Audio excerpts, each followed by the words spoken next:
d'entendre le son du canon qui annonce que dans moins d'une minute, le Grand Prix de Valleyfield sera lancé. Et Denis Bourbonnais, on sent déjà la tension ici, c'est incroyable. Je vous laisse nous décrire la stratégie du départ et nous faire la mise en place de cet événement. Oui, Pierre, c'est vraiment, quand on parle de championnat mondial, c'était vraiment une saveur internationale. On a 3 Québécois, 3 Américains, un Néo-Zélandais et un Américain qui pilote pour un Québécois. Bon, alors parlant de Québécois, on va bien sûr surveiller Robert Théoret.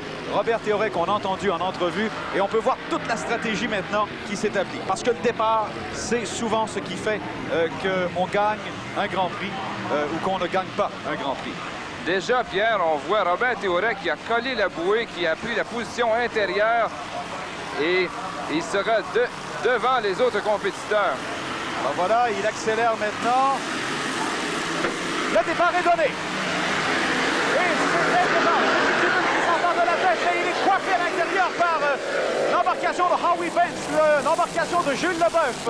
C'est cette embarcation dont vous parliez un peu plus tôt, c'est-à-dire embarcation québécoise pilotée par un Américain. On a négocié le premier virage et ça semble être Howie Bence en tête. Oui, voilà, embarcation 1001, embarcation appartenant à Jules Leboeuf. Au deuxième rang, c'est Vinny Dubuc et non, c'est plutôt Mike Andrews. Et à ses côtés, c'est Peter Knight, le Néo-Zélandais qui est en deuxième position. Et Robert Théoret monte maintenant troisième, si je ne m'abuse. Voici donc le meneur, c'est Howie Bence qui va négocier la première portion en ligne droite, le premier tour qui est maintenant complété. Voilà, Howie Bence qui est le meneur. Au deuxième rang, c'est Vinny Dubuc. Robert Théoret. Au quatrième rang, c'est Mike Andrews. Cinquième rang, c'est Jean Théoret. Et au sixième rang, c'est... Attends, on va voir. Je pense que c'est Peter Knight, le Néo-Zélandais. Non, c'est plutôt... C'est Vinny Dubuc qui est sixième. Vinny Dubuc, vous avez raison. Alors, pendant qu'on voit Howie Bence, il y a 2 abandons. Et voilà, c'est le Norrie-Lynn conduit par John Huguenier qui a abandonné. Oui. Et pour la deuxième position, c'est excessivement serré entre Théoret et Peter Knight. Alors, finalement, c'est toute une bataille. On le voit dans le virage à l'extérieur. À l'intérieur, c'est Robert Théoret. Vous le voyez maintenant en plein centre de l'écran. C'est donc Howie Bence qui mène. Et non, pas tout à fait. Peter Knight est toujours deuxième.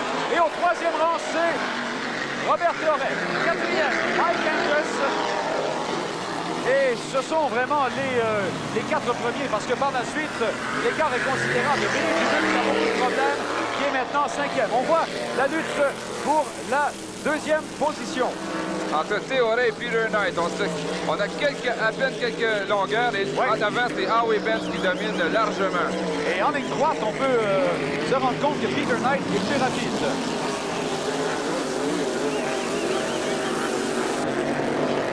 On entre dans le droit. C'est Howie Bence qui domine toujours et on nous signale que Robert Théoret est disqualifié. Robert Théoret est disqualifié dans cette course. Donc Peter Knight est deuxième officiellement. Il est donc troisième. C'est Mark Tate qui serait troisième, Pierre. Donc Mark Tate serait troisième au volant de l'embarcation Grand Prix de Valleyfield. Alors on voit encore la bataille entre Théoret et Knight, mais cependant, Théoret aurait été disqualifié. C'est sûrement pour avoir changé de couloir au départ, Pierre. Alors on refera toute la mise en place finalement. Une chose est sûre, Howie Bence est bel et bien le meneur pour l'instant.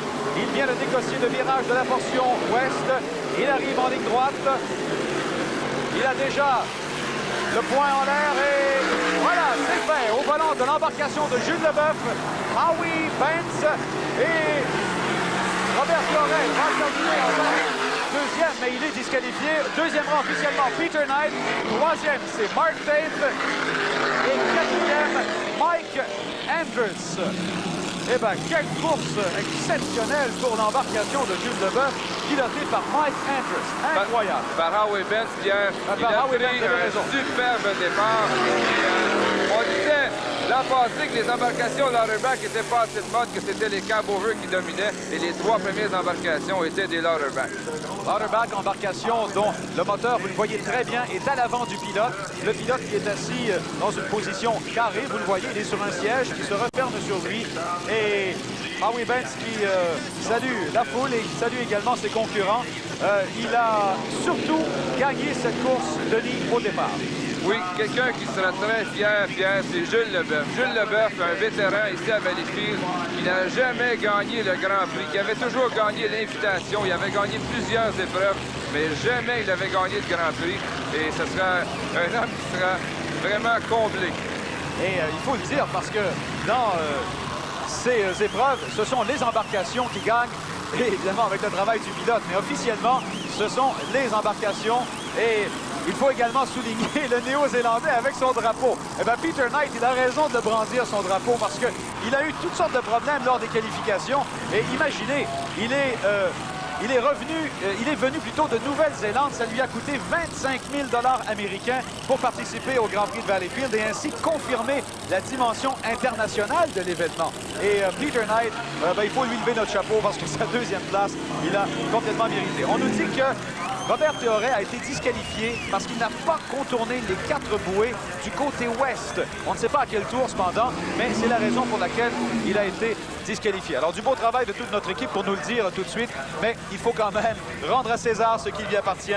Le grand gagnant du Grand Prix de Valleyfield, nul autre que Howie Banks au volant de l'embarcation de Jules Leboeuf.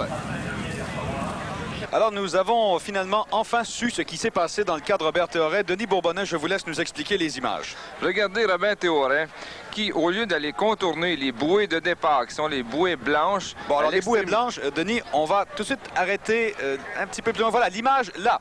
Vous voyez ici, à peu près au centre de l'écran, Robert Théoret, tout près d'une bouée. Et à l'arrière, un autre concurrent qui, lui, a la bonne position pour le départ, c'est-à-dire derrière les bouées blanches. Ces bouées blanches qui ne servent finalement de qu'au départ. C'est ça, c'est pour prendre un meilleur départ pour que les embarcations s'amènent côte à côte un petit peu plus loin. Et Théoret ne l'a pas fait. Évidemment, et nous qui nous demandions quelle était sa stratégie d'être déjà là à ce moment-là. Donc, nous avons notre réponse en ce qui concerne Robert Théoret.